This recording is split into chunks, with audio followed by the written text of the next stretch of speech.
नमस्कार, दिन भर की बड़ी खबरों में आपका स्वागत है। मैं हूं परवीन शेख। आज इस बुलेटिन में बात होगी भारत जोड़ो यात्रा पार्ट 2 के प्लान की। बीबीसी पर आईटी के एक्शन से सवालों में आई मोदी सरकार के। जानेंगे अडानी ग्रुप पर देश से लेकर विदेश तक कैसे आई मुसीबत। क्या त्रिपुरा चुनाव को प्रभावित कर रहे हैं अमित शाह। बात होगी शिवसेना पर छिड़े घमासान की, अब्दुल्ला आजम को लगे बड़े झटके की और बुलेटिन के आखिर में बात होगी एमएसएमई पर मोदी सरकार के दावों पर उठे सवालों की। लेकिन तमाम बड़ी खबरों से पहले एक नजर सुर्खियों पर। नागालैंड विधानसभा चुनाव को लेकर एडीआर रिपोर्ट का दावा। 184 उम्मीदवारों में से 63% करोड़पति उम्मीदवार लड़ रहे हैं चुनाव। पटना में 18 फरवरी को सीपीआई एमएलए का लोकतंत्र बचाओ सम्मेलन। सीएम नीतीश कुमार और तेजस्वी समेत कई नेताओं को भेजा न्योता। कर्नाटक में बीजेपी 1 मार्च से निकालेगी विजय संकल्प यात्रा। 21 मार्च को यात्रा की समाप्ति पर होगी बड़ी रैली में अमित शाह और जेपी नड्डा होंगे शामिल। बढ़त के साथ बंद हुआ बाजार। सेंसेक्स 243 अंकों की तेजी के साथ 61,275 पर हुआ बंद। निफ्टी 86 अंकों की बढ़त के साथ 18,016 पर हुआ बंद। ये तो थी सुर्खियां और अब बात आज की सबसे बड़ी खबर की। भारत जोड़ो यात्रा पार्ट 2 पर राहुल गांधी ने काम करना शुरू कर दिया है। भारत जोड़ो यात्रा के पहले चरण से कांग्रेस को लेकर देश भर में जो माहौल बना था, कांग्रेस उसे 2024 के लोकसभा चुनावों तक बनाए रखना चाहती है। इस बार ये यात्रा अरुणाचल प्रदेश से गुजरात के पोरबंदर तक निकाली जाएगी। कन्याकुमारी से कश्मीर तक निकाली गई भारत जोड़ो यात्रा की सफलता से उत्साहित पूर्व कांग्रेस अध्यक्ष राहुल गांधी ने अगली यात्रा के प्लान पर काम शुरू कर दिया है। इसे भारत जोड़ो यात्रा 2.0 कहा जा रहा है। इस बार यात्रा पूरब से पश्चिम तक निकाली जाएगी।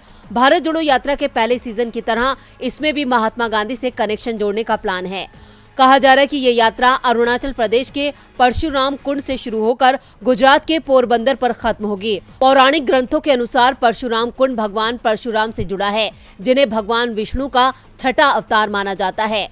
वहीं पोरबंदर महात्मा गांधी का जन्म स्थल है। रायपुर में 24 से 26 फरवरी तक होने वाले कांग्रेस के राष्ट्रीय अधिवेशन के बाद राहुल इस यात्रा की योजना को अंतिम रूप दे सकते हैं। राजनीतिक हलकों में माना जा रहा है कि भारत जोड़ो यात्रा से कांग्रेस को खासा फायदा हुआ है। राहुल गांधी की छवि भी यात्रा के बाद काफी मजबूत हुई है। ऐसे में पार्टी 2024 के मध्य में होने वाले लोकसभा चुनाव तक इस माहौल को बनाए रखना चाहती है। इसी कड़ी में कांग्रेस ने 26 जनवरी से पूरे देश में हाथ से हाथ जोड़ो अभियान शुरू किया है, जो 26 मार्च तक चलेगा। इसके बाद ही भारत जोड़ो यात्रा का दूसरा चरण शुरू किया जाएगा। आपको बता दें कि भारत जोड़ो यात्रा के पहले चरण में राहुल गांधी की अगुवाई में 14 राज्यों की दक्षिण से उत्तर तक यात्रा के जरिए कांग्रेस ने 372 लोकसभा सीटों पर फोकस किया था। भारत जोड़ो यात्रा के जरिए राहुल गांधी की नई इमेज तैयार हुई है। करीब 5 महीने बाद राहुल जनता से जुड़े गंभीर नेता के तौर पर सामने आए हैं और राहुल के इसी इमेज के सहारे कांग्रेस 2024 में बड़ा कमाल कर सकती है। भारत जोड़ो यात्रा ने राहुल की नई इमेज तैयार की है। इस इमेज के सहारे कांग्रेस 2024 की नैया को पार लगाने की जुगत में है और बीजेपी अभी से हैरान परेशान है। परेशान तो इस वक्त बीबीसी को किया जा रहा है। बीबीसी के दिल्ली मुंबई दफ्तरों पर आज दूसरे दिन भी छापेमारी जारी रही, जिसको लेकर कांग्रेस सहित तमाम विपक्षी दलों ने मोदी सरकार पर मीडिया की आवाज को दबाने का आरोप लगाया है। मंगलवार से बीबीसी के दफ्तरों में आयकर विभाग की टीमें जमी हुई हैं। बीबीसी के दिल्ली और मुंबई दफ्तरों में हर एक चीज को खंगाला जा रहा है, तो वहीं बीबीसी हर तरह से आईटी टीमों के साथ सहयोग कर रही है। इस बीच अब बीबीसी ने अपने कर्मचारियों को मेल करके जांच में सहयोग करने के लिए कहा है। मेल में साफ साफ शब्दों में कहा गया है कि सभी कर्मचारी पर्सनल इनकम पर पूछे जाने वाले सवालों के जवाब देने से परहेज कर सकते हैं। उन्हें वेतन से जुड़े दूसरे सवालों का जवाब देना चाहिए। इसके साथ ही केवल ब्रॉडकास्टिंग डिपार्टमेंट को ऑफिस बुलाया गया है, बाकी सभी से वर्क फ्रॉम होम के लिए कहा गया है। आयकर विभाग की 24 लोगों की टीम ये जांच कर रही है। मुंबई के सांता क्रूज में बीबीसी स्टूडियो पर भी इनकम टैक्स विभाग की टीम पहुंची थी। आईटी अधिकारी 2012 से अब तक के अकाउंट्स की डिटेल का पता कर रहे हैं। आईटी अधिकारियों ने फाइनेंस डिपार्टमेंट के स्टाफ के मोबाइल, लैपटॉप, डेस्कटॉप जब्त कर लिए हैं। सर्वे के दौरान आईटी के अधिकारियों और बीबीसी इंडिया के संपादकों के बीच बहस भी हुई, जिसके बाद बीबीसी ने अपने स्टाफ को मेल कर जांच में सहयोग करने को कहा है। बीबीसी के ऑफिसों पर कार्रवाई को कांग्रेस समेत पूरे विपक्ष ने पीएम मोदी पर बनी उसकी डॉक्यूमेंट्री से जोड़ा है। कांग्रेस ने ट्वीट कर इसे अघोषित आपातकाल बताया है। एडिटर गिल्ड्स ऑफ इंडिया ने चिंता जाहिर की है, कहा है कि सरकार की नीतियां या सत्ता दल की आलोचना करने वाले प्रेस संस्थानों के खिलाफ सरकारी एजेंसियों का इस्तेमाल उन्हें डराने या परेशान करने के लिए किया जाता है, तो वहीं बीबीसी पर हुई इस कार्रवाई पर अमेरिका ने किसी भी तरह की प्रतिक्रिया देने से इनकार कर दिया है। तो वहीं ब्रिटेन की तरफ से भी कोई आधिकारिक बयान नहीं आया है। लेकिन आईटी के इस एक्शन को पीएम मोदी पर बनी बीबीसी की डॉक्यूमेंट्री से जोड़कर देखा जा रहा है और दुनिया भर में भारत की फजीयत हो रही है। जो खुलकर नहीं बोल रहे हैं वो दबी जुबान में इसकी आलोचना कर रहे हैं। बीबीसी पर यह कार्रवाई कहीं मोदी सरकार पर भारी न पड़ जाए, क्योंकि जो आरोप सरकार पर लग रहे हैं वो काफी गंभीर हैं। इधर हिंडनबर्ग रिपोर्ट के आने के बाद अडानी ग्रुप को भी गंभीर नतीजे भुगतने पड़ रहे हैं। 24 जनवरी को ये रिपोर्ट आई, उसके बाद से ग्रुप की कई कंपनियों के शेयर 70% तक टूट चुके हैं। इस मामले में विपक्ष लगातार सवाल उठा रहा है। मामला सेबी से लेकर सुप्रीम कोर्ट की निगरानी में है। हिंडनबर्ग रिपोर्ट के बाद से ही अडानी ग्रुप की मुश्किलें बढ़ी हुई हैं। आज भी शेयर बाजार में ग्रुप की अधिकांश कंपनियों के शेयर लाल निशान पर बंद हुए। अडानी ग्रुप को अब तक $100 बिलियन से ज्यादा का नुकसान हो चुका है। 24 जनवरी को हिंडनबर्ग की रिपोर्ट आई, उसके बाद से अब तक अडानी ग्रुप की कई कंपनियों को नुकसान हो चुका है। Adani ports 24%, Adani enterprises 47%, Adani green energy 67%, Adani transmission 62%, Ambuja cement में 30% की गिरावट हो चुकी है। इसके साथ ही कई निवेशक अडानी ग्रुप का साथ छोड़ चुके हैं। घरेलू ब्रोकर्स और रिसर्च फर्म ICI सिक्योरिटीज की रिपोर्ट में बताया गया है कि टॉप म्यूचुअल फंड्स ने लार्ज कैप अडानी ग्रुप की 4 कंपनियां Adani enterprises limited, Adani green energy limited, Adani transmission और अंबुजा सीमेंट्स में अपनी हिस्सेदारी को बेच दिया है। नुकसान की चपेट में सिर्फ अडानी ग्रुप ही नहीं आया है, बल्कि असर विदेशों तक पड़ता दिख रहा है। अडानी ग्रुप की कंपनी टोटल गैस में निवेश करने वाली फ्रांस की टोटल एनर्जीज के मार्केट वेल्थ में 1.55 लाख करोड़ रुपए की गिरावट आई है। इस बीच कांग्रेस मीडिया विभाग के प्रमुख जयराम रमेश ने RBI गवर्नर शक्तिकांत दास और सेबी की अध्यक्ष माधवीपुरी बुच को पत्र लिखा है, जिसमें उन्होंने अडानी ग्रुप में SBI और LIC के निवेश की जांच कराने की मांग की है। दूसरी ओर कांग्रेस नेता ने भी सुप्रीम कोर्ट में याचिका दायर की है। सुप्रीम कोर्ट इस मामले में पहले ही सुनवाई कर रहा है और इस याचिका पर भी 17 फरवरी को सुनवाई होगी। कोर्ट ने सरकार से उन लोगों के नाम मांगे हैं जिनकी कमेटी इस पूरे मामले की जांच कर सके। हेराफेरी के आरोपों के चलते अडानी ग्रुप का सब कुछ दांव पर लग गया है, तो त्रिपुरा में बीजेपी की साख दांव पर है। त्रिपुरा विधानसभा चुनाव के लिए मतदान शुरू होने में चंद घंटे बाकी है, लेकिन इस बीच आरोप प्रत्यारोप का खेल शुरू हो गया है। सीपीएम ने स्वतंत्र चुनाव पर ही सवाल उठा दिए हैं। सीपीएम ने चुनाव आयोग को चिट्ठी लिखी है, जिसमें केंद्रीय गृह मंत्री अमित शाह को लेकर तमाम आरोप लगाए गए हैं। तो क्या है मामला, देखते हैं ये रिपोर्ट। त्रिपुरा में विधानसभा चुनाव चल रहे हैं।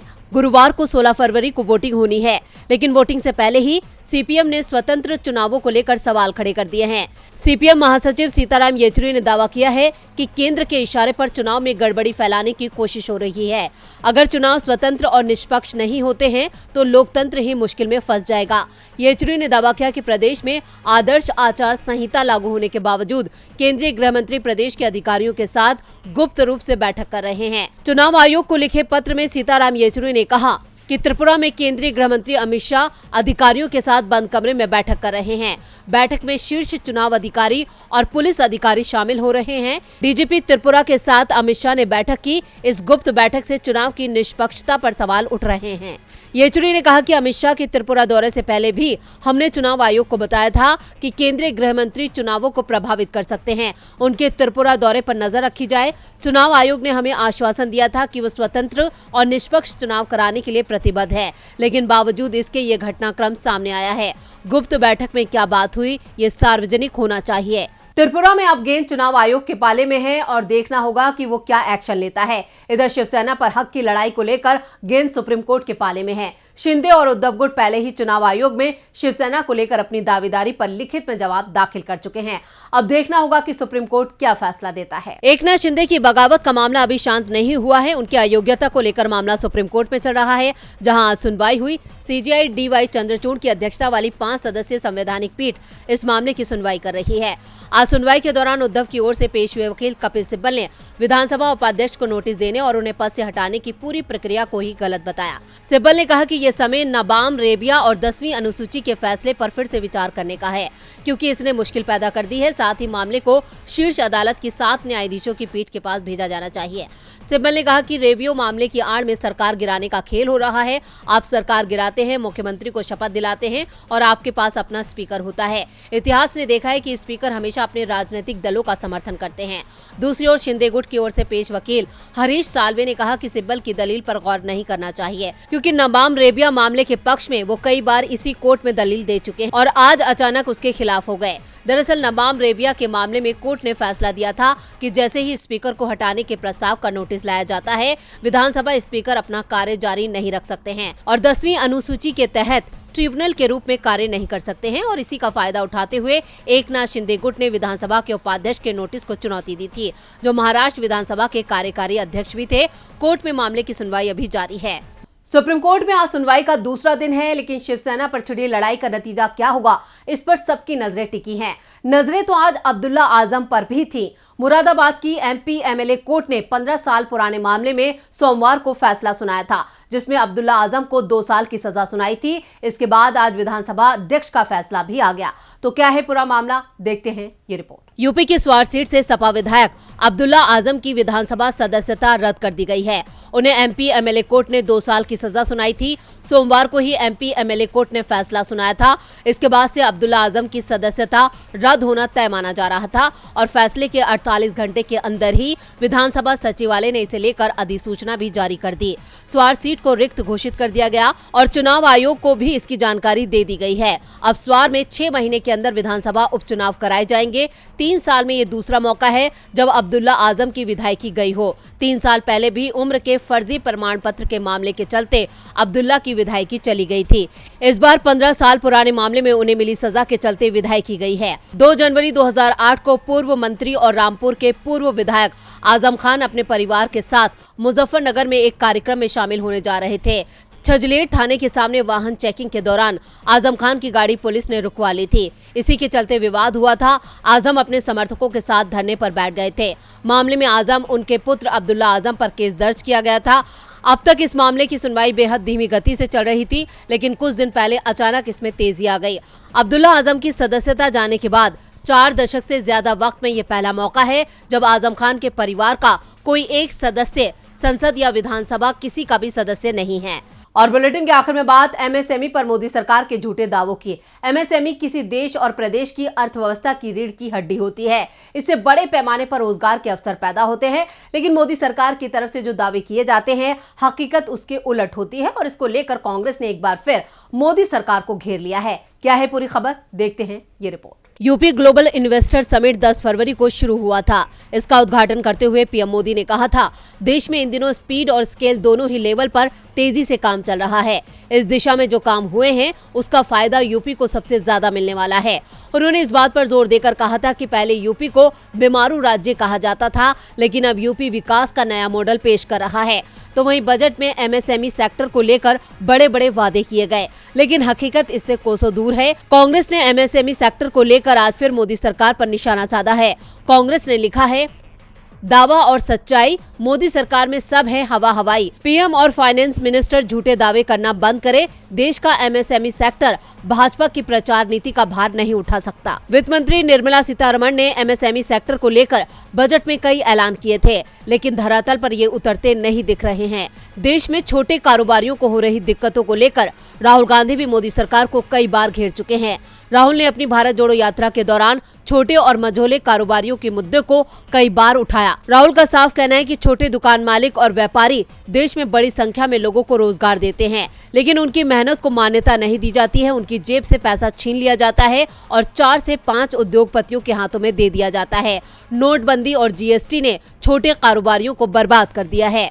तो आज इस बुलेटिन में बस इतना ही। देखते रहिए डीबी लाइव। नमस्कार।